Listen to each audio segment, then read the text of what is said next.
Ahmed from Sweden, he says that I wasn't a practicing Muslim. And like many non-practicing Muslims in the West, everybody is putting tattoos. So everybody has some ink on their body, unfortunately. And now it's becoming a trend even among the Muslims. They see movies, they see athletes, they see soccer players with all this ink on their body. So horrific, so ugly. And they would like to have something just to show that they're sophisticated.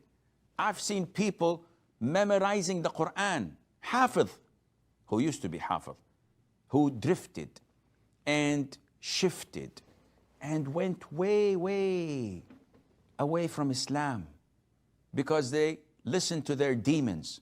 They follow their whims and desires. They have no personality. They have no attachment to the deen except maybe a few prayers here and there and few charities. Putting tattoos on their arms. Women are putting tattoos on their hands. I don't know if they have this Trump stamp. We don't see this, alhamdulillah. But they have tattoos on their feet. They have tattoos on their legs. What is this? You guys are Muslim.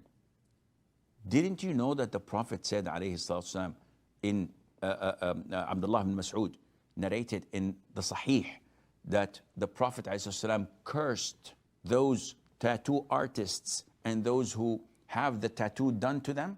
Yeah, but this is understood in a different way. Maybe the hadith is not right. Maybe it's in the Sahih.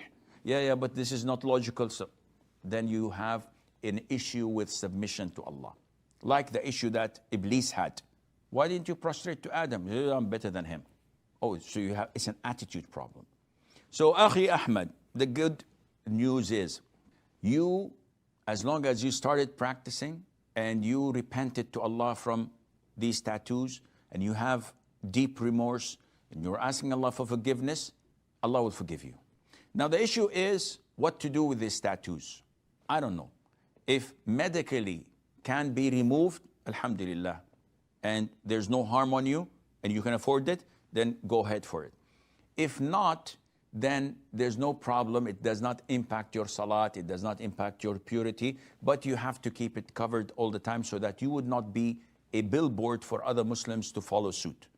So you try your level best to cover them if they are coverable. But if they are in your face, may Allah forbid, or in your neck and you can't cover that, then alhamdulillah, there is no sin on you as long as you have repented and Allah Azza wa Jal knows best.